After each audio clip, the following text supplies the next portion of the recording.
Hi guys, for today's video, for tonight video, punta pala kami sa fishing area. So ngayon, nakarating lang namin dito sa Abu Dhabi City. So we are from Al Ain, pupunta kami ng Abu Dhabi City at andito kami ngayon sa Madinat Zayed. Madinat Zayed. Gusto Okay? niya mag-billiard. Pero bago kami magpunta doon sa fishing area kasi mamaya pa gugutumin ang mga isda. Tulog pang mga isda ngayon, so magbibilyard muna kaming dalawa. So, see you later guys. Say hi ka muna. Hi Kathleen Joy. Hi Kathleen Joy. Ayan ka na, Nesril. Bye. Bye. Bye.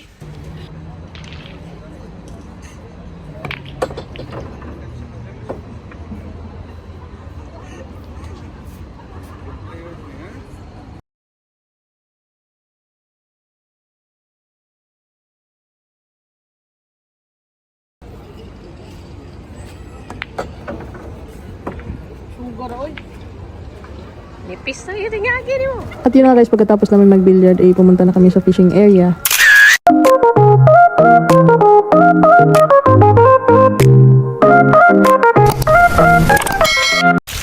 So ayan na nga guys, andito na tayo.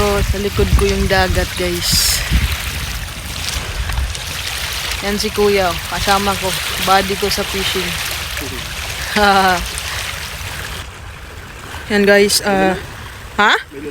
Oo, nakahuli na kami ng isda. Yan. Kapsarap at manamis-namis pa naman yan. Yan guys, tinatanggal ni kuya yung may pagkain pa. Yan. So dalawang pain lang tayo meron. Wala yung isa. And medyo low tide na siya eh. Yan oh. Yung dilim dito guys. Oo, ayan. Yan, kakasimula pa lang namin ni kuya magano. Yung para maging fresh yung yung isda namin eh ilalagay muna namin sa tubig.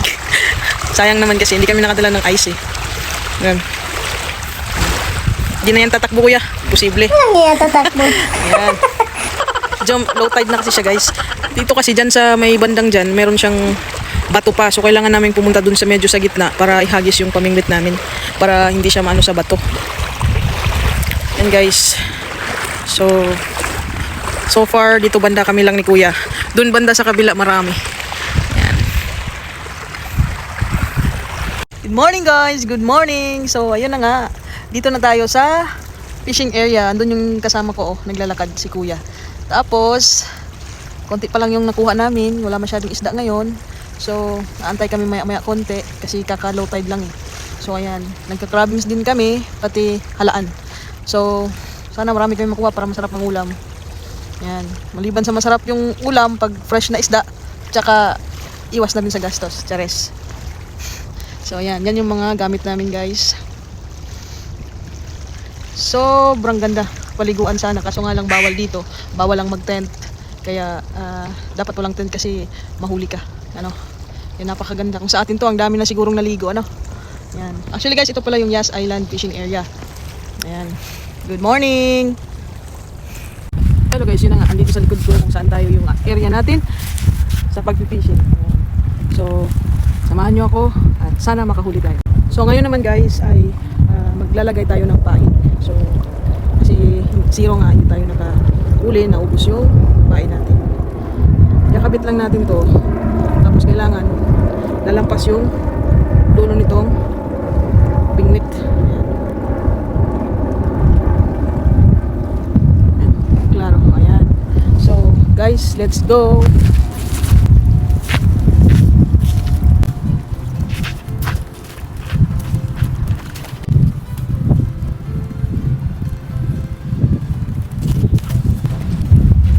Try. Grabe yung lamig ng tubig guys. At saka ang init ng panahon. Sakto lang din.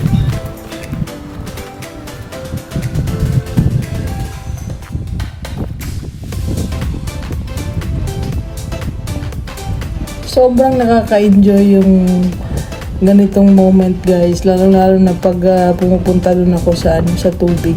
Kasi sobrang lamig talaga ng tubig guys. Tapos ang init ng panahon. So malamang sisipunin talaga ako sa mga sumusunod na araw.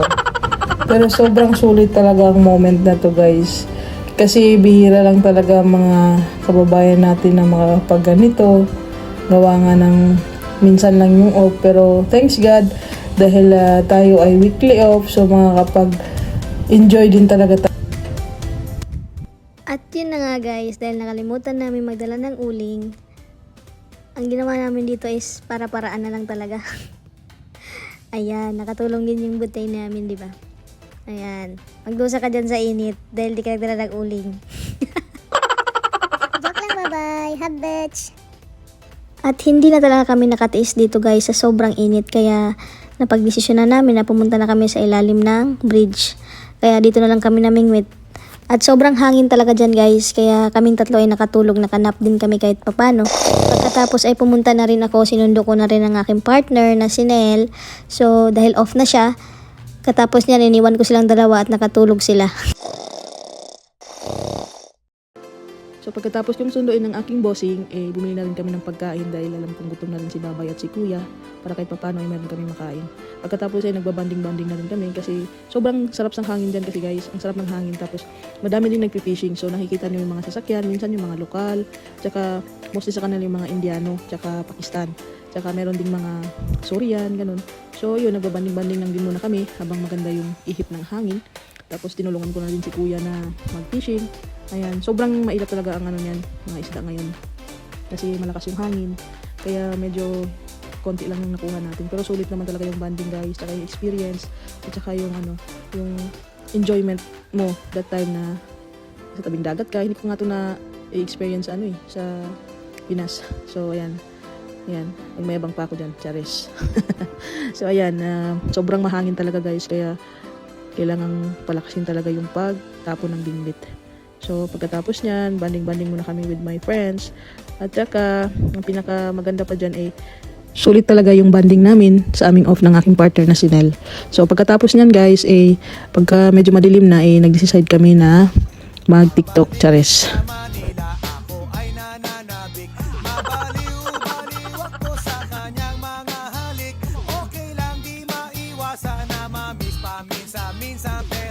Kami nakita aking panggigigilan, di ko siya titigilan. Thank you for watching!